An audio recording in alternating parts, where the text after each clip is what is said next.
Greetings and welcome back to room 303 in AP English, and we turn now in our study of the Iliad to book 21. Now, we have already said that book 22 is the important book of the Iliad because that's the penultimate contest between Achilles and Hector.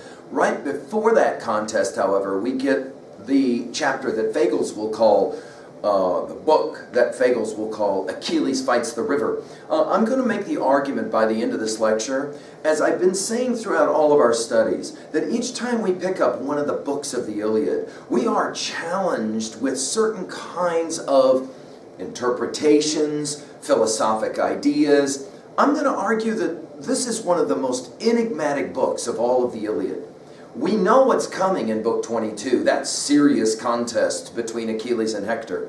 We get two remarkably, almost like idiotic scenes in book 21. Achilles is going to fight a river, and we're going to have the gods going at each other, fighting and wounding even each other. And then we're going to get the same kind of thing that we've seen before, where we've got gods running back to parents on Mount Olympus and whining and crying.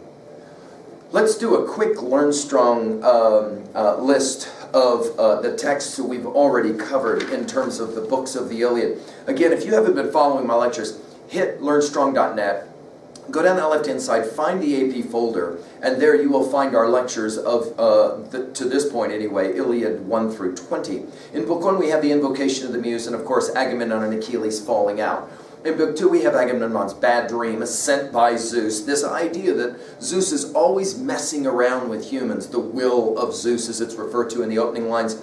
We're going to come back to it in book 21. Of course, we also have the catalog of the ships and the chariots as well there. Kind of a listing to show us just how many people are involved, men and women are involved in this project called the Trojan War, the war at the walls of Troy. In book 3, we have Paris going up against Menelaus. Menelaus wounding Paris. We think that the war is over. Aphrodite has saved Paris and taken him back over the walls of Troy so that Hera can take care of him. So that Helen can take care of him. In book 4, speaking of Hera, Zeus and Hera have this exchange, and Hera decides that this city, Troy, must fall. And so she convinces Pandarus, the Trojan warrior, to shoot at Menelaus. Menelaus is wounded, and now we're back on again with the war. In book 5, we have Diomedes' famous Aristeia, that battle type scene, where he will actually wound Aphrodite and Ares. Put a note in your notes that book 5 is an important book for us in reading book 21. It's as if we're going to come back to it again. Because when Aphrodite gets wounded, she goes back to Mama and she cries about how unfair it is and unfortunate it is that she gets hurt, okay? Ares is going to as well remember what happened in book 5 on the battlefield. In book 6, we said this is a pivotal book. Hector in the city of Troy with his wife Andromache, as well as Astyanax, his son. For the last time he will see them. In book 7 we have Ajax going up against Hector. They kind of come to a standstill in a truce ultimately. They can't defeat each other. In book 8 we've got Zeus and his famous scales, right, determining that, and this seems very arbitrary on one level. Of course he had made his promise and bowed his head to Thetis to allow the Trojans and Hector to ascend, which means a whole lot of Greeks are going to die. And book 9, when a whole lot of Greeks die, then Agamemnon decides with the advice of Nestor to send an embassy to Achilles and basically say, I'm sorry, and pay him off with a bunch of Scooby snacks, that is to say, Time. And he sends Odysseus, Phinox, and Ajax to do that, and Achilles says no.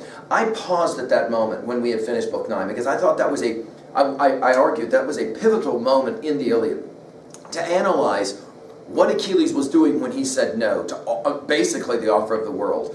He was rejecting the warrior code, namely the time, the honor, the Scooby snacks that go with why we're here in the first place, and as well the glory or the kleos.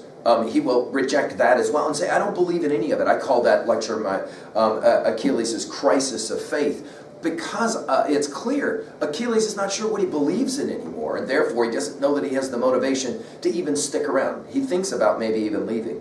In book 10 we've got Diomedes and Odysseus doing their night raid where they jack Dolan and cut off his head. They also steal some ponies. In book 11 we have Agamemnon's Aristeia leading ultimately to Achilles, who's watching some of this, to send Patroclus to Nestor to ask for some information, and that will of course be the beginning of the end, because Nestor will make the suggestion to Patroclus, I think it's time that either you convince Achilles to come back or you get in his armor and go fight on his behalf. We then will have the beginning of the longest day, as we call it, which will run through books 15, 16. The Trojans at the trench, at the wall, at the ramparts, and Hector and his famous boulder. We then have Poseidon coming down for the side of the Greeks, with Calchas encouraging him. We're going to see more of Poseidon in book 21. We also have the final time that we will see Paris, with Hector taunting him, and then finally we will finish book 13 with Hector's scream. In book 14, we have Hera seducing Zeus. Of course, Ajax then is able to wound Hector with a boulder. This thing about boulders, we're going to come back to it again in book 21. We fight with rocks as we fight with stones and swords and all of that. Swords and spears and all of that. In book 15, Zeus wakes up very upset, tells Poseidon to knock it off, and then sends Apollo to heal Hector, and now the Trojans are back at it again, killing lots of Greeks. In book 16, pivotal book, we have the death of Sarpedon first, the son of Zeus. He wants to try to keep it from happening, but Hera convinces him otherwise. And then, of course, after Patroclus kills Sarpedon, Patroclus has his own Aristeia, and then ultimately he dies at the hands of Hector. In book 17, we have this prodigious fight over the body of Hector. Over the body of Patroclus, and Hector ultimately will put on Achilles' armor. We have Zeus nodding his head like, oh man, you are seriously messing up. We have Antilochus being told to go back. How would you like this for a job? And tell Achilles, your best pal, Patroclus, is dead. In book 18, we have Achilles mourning over Patroclus. We have Thetis, who will go and get this famous armor, the shield of Achilles, made for him by Hephaestus, the god of fires, the smithy, right? And then in book 19, Agamemnon and Achilles, they bury their past angers. Both of them blame the god, and women either one of them refuse to take personal responsibility for the insanity that has led to all of this. And Achilles then will get ready for battle. He'll have this interesting exchange with Roan Beauty, his immortal horse, where the horse will say, it wasn't our fault that Patroclus died, suggesting maybe it was somebody else's fault, right? And you're going to die as well, he says to Achilles. Achilles says, I'm aware of that. I don't care. I'm going to do this anyway. In book 20 then, we have Achilles' Aristeia, which begins. And we will have the gods who will begin the invitation by Zeus to go down into the battlefield and to support their side. Aeneas and Hector are both saved by Apollo, and this will, of course, bring into question this whole notion of why Sarpedon had to die, and these two guys get to be saved. We're going to see more of this, by the way, in book 21. Now again, just to remind, the hope is that you read on your own and then you use me. I really am challenging you now, especially at the end of the Iliad, to pick up these books from this great poem and try and read it on your own before you listen to me talk about it, okay? Our learning theory is vital here, just to remind. We're connecting new information to old information in meaningful ways, and we do that in our annotative process by answering our 3 guiding questions. Level 1, what does the text say? Level 2, what does the text mean? Here, 2A, messages, themes. 2B, we're concentrating on symbolism and irony. We're going to see a lot of it in this book that we'll want to point out. And then finally, at level 3, how can I relate to this kind of information? At 3A, how can I relate to other texts? First of all, the other preceding books of the Iliad, we're definitely doing that in this lecture. And then as well, other texts that come to mind. And then finally, at 3B, how can I relate this information to myself? How can I own this text in some way? Let's do a real quick, brief review of book 21. It is a continuation of Achilles' Aristeia. The list of deaths in book 13 of confirmed kills will only now get so large that the poet won't even give us hardly any more individual deaths. We got one, but we don't have a lot going on here because it's just so many that he kills. Achilles, now to continue, brief review. Achilles continues his slaughter. We got basically 2 groups of Trojans, those who head towards the river, Scamander, Xanthus, the river that runs south into the east of Troy, or heading back towards Troy itself. And we're told that Hera kind of confuses those headed back towards Troy. She would like to see all of them slaughtered, of course. And then we have, at the river, Achilles just slaughtering. Well, the word picture is like fish caught in a net, right? Achilles then with Lycaon is a pivotal scene, and we're going to talk about this one.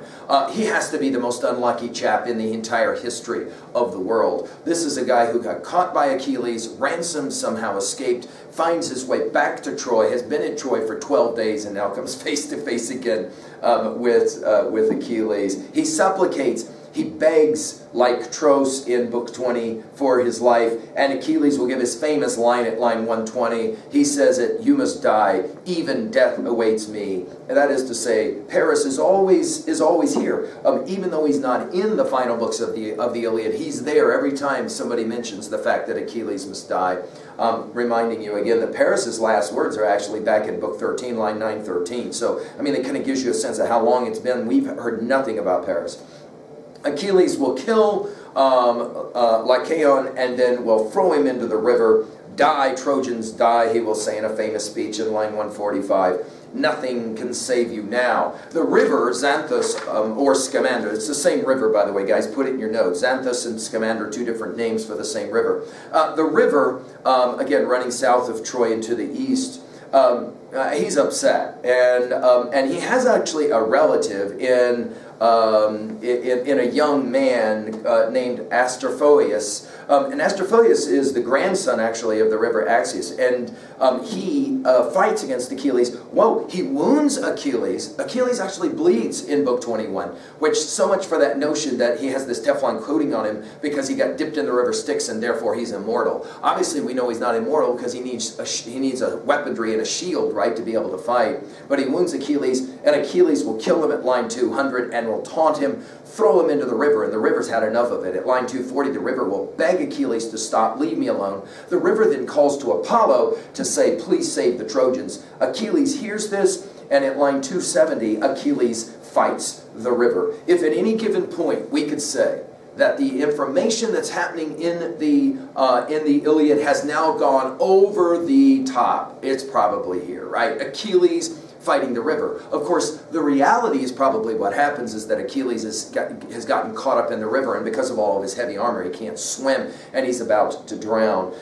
The two rivers, Xanthius and Simonis, Simonis is the one that runs to the north of Xanthus. They talk together, and they decide they're going to try to attack and kill Achilles. Hera sees it coming. She tells Hephaestus, her son, burn it all. And that's what Hephaestus does. So now we've got, notice, water meeting fire, and fire winning. That is to say, fire is able to boil up the water, burn all the corpses on the plain. The river finally will beg at line 420 Hera to stop, and in fact the river says, I'll not protect Troy when it comes time to die. As if that wasn't over the top enough, then starting at line 440, we've got the gods colliding. Zeus is going to laugh as he watches from Mount Olympus. The gods go at each other, right? This is in many ways, I'm going to argue, the reflective nature of the Iliad. So write this down. I'm going to come back to it. Where I think what happens in the Iliad, and I think Socrates was onto something here as he started to talk about why the gods cannot be reverenced as they are portrayed anthropomorphically in the Iliad. You've got the gods who are going to now collide with each other. By the way, just so you can kind of parse it out in your mind, the gods who are in favor of the Greeks triumph over the gods who are in favor of the Trojans, right? We start with Ares. He calls out Athena. He's none too pleased about the fact that he had, he got wounded by Diomedes, and so he calls out Athena because he believes Athena is the one responsible for why he got hurt, and he gets ready to jack Athena. Athena picks up a boulder, like Hector's boulder in Book 12, like Ajax's boulder, obviously, in Book 14 that wounds Hector. And Athena will jack Ares. She will taunt Ares. Aphrodite will help to deliver Ares off the battlefield. Hera will jack Aphrodite. Athena will taunt Aphrodite. And then we have Poseidon's challenge. So we're getting different gods going at each other. It's a fascinating when Poseidon challenges Apollo. He says, I'm older than you, I'll let you start first. And Apollo says, you know what, you're my uncle, I ain't messing with you, okay? And he walks away. He says no thanks. He says it at line 530. I'm not going to fight you over a bunch of idiot mortals. I mean, it's dumb. I don't really care in the end if Troy stands or it falls, right? Artemis, however, will taunt and try to shame Apollo. She calls him a spineless fool. Now, of course, as we've said, this scene assumes everything we've seen in the Iliad, right? That is to say, we've seen this a number of times, where you have a fighter who is going to taunt another fighter and say, get out there and go and fight. Of course, we've already mentioned in Book 13, Hector does it to Paris for the last time when we see Paris. And Artemis will taunt Apollo. We're going to say this later, but consider this. Artemis, the one who told Agamemnon he had to sacrifice his own daughter, Iphigenia, or they weren't going to be able to fight at the walls of Troy. That Artemis is going to now taunt Apollo, and then you're going to have this interesting contest between Artemis and Hera, where she's going to box Artemis on the ears. Her arrows are going to get strewn everywhere, reminding us of an earlier scene in Book 15, line 550, when the great fighter Teucer will lose his arrows in the middle of the fight. And in fact, Hera will call Artemis a shameless bitch at line 550. So in other words, I mean, this is just over the top in every way. And then Athena, or Artemis, runs home to Daddy Zeus, and he cries in his lap the way Aphrodite cried in Book 5, line 420, same gig being played. It's as if somehow Zeus seems to enjoy all of this. Finally, after all of this, Apollo, who refused to fight with Poseidon, you almost get the sense that Apollo kind of looks on all of this as like, this is just silliness. Apollo will enter Troy and immediately recognize the city will fall if somebody doesn't stop Achilles right now, because Achilles is on the warpath. Priam sees it as well from the walls of Troy. We haven't seen a lot of Priam, but now he'll say, open the gates. He says, let everybody in. He says, I dread the murderous man, Achilles, at line 617. In other words, Achilles has gone from just simply killing because of war to now, Priam will call it murder. It's murder when you just are inflicting slaughter, even on like Lycaon, who begs for his life. Priam says, open the city gates.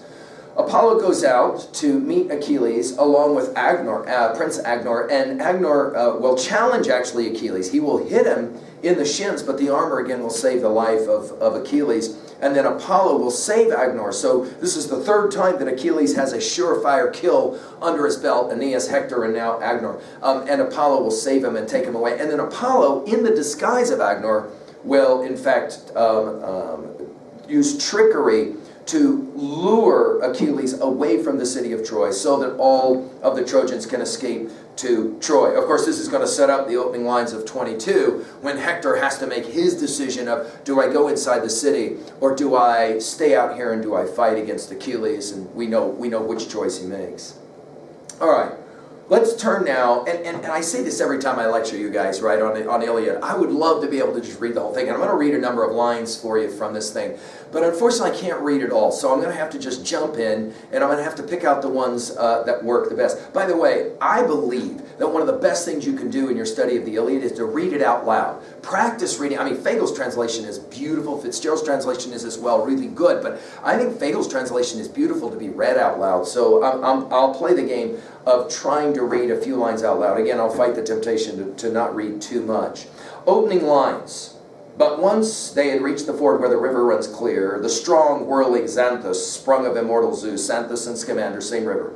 Achilles spit the Trojan rout, driving one half back toward the city of Troy, scattering up the plain where Achaeans themselves stamped off in terror just the day before when Hector raged unchecked. The poet reminds us that the day before, the Greeks were the ones running in terror. Now it's the Trojans running in terror. Now, back in their tracks, the Trojans fled pell-mell, while Hera spread dense cloud ahead to block their way. But the other half were packed in the silver whirling river. Into its foaming depths they tumbled, splashing, flailing, the plunging river, roaring banks echoing, roaring back, the men screaming, swimming wildly, left and right, spinning round in the whirlpools. We think about any portrayal of battle that we're familiar with. We think, of course, of the assault on Okinawa. We think, of course, the beaches of Normandy, where soldiers are in surf or in water, and they're trying not to drown. And you've got all of them there trying somehow to survive. This scene has to come to mind. It is, of course, brutally tragic, this word picture that's about to come. Spun, we got several similes to help us. Spun like locusts swarming up in the air, whipped by rushing fire, flitting toward a river, the tireless fire blazes, scorching them all with hard explosive blasts of flame. This all setting us up for Hephaestus and his flame here in a bit. And beaten down in the depths, the floating locust huddle. So, at Achilles' charge, the Xanthius' swirling currents, choked with a spate of horse and men, the river roared. And the god-sprung hero, Achilles, left his spear on the bank, propped on Tarmascus. In he leapt like a frenzied god, his heart racing with slaughter, only his sword in hand, whirling in circles, slashing, hideous groans breaking, fighter stabbed by the blade, water flushed with blood, like, and in another simile, shoals of fish darting before some big-bellied dolphin, escaping, cramming the coves of a good deep-water harbor. Terrified for their lives, he devours all he catches. So the Trojans, down that terrible river's onrush, cowered under its bluffs. But soon as Achilles grew arm-weary from killing, so he literally kills so many people that this guy can't lift his sword hardly anymore. He's got to, I need a break here from all the slaughter, right? Up the river, from the river, he took, we're told, but as soon as Achilles grew arm-weary from killing, at line 30, 12 young Trojans he rounded up from the river, took them all alive as the blood price for Patroclus' death. Blood price here meaning sacrifice. Although the Greeks reportedly did not believe in human sacrifice. We've already mentioned, and we'll see it in a little bit, that Artemis, of course, will demand Iphigenia as a sacrifice from Agamemnon. Here we're going to get 12 young men who are going to be led away alive so they can have their throats cut at the pyre of Patroclus, because that's what Achilles promised to Patroclus, you'll remember, right? We're told that Achilles dragged them off on the banks, dazed like fawns. It's an interesting simile. Lashed their hands behind them with well-cut straps, their own belts that cinched their billowing white shirts, gave them to friends to lead away to the big ships, and back he whirled, insane to hack more flesh. I think the word insane is significant here because Achilles has lost it. He's no longer human in any way.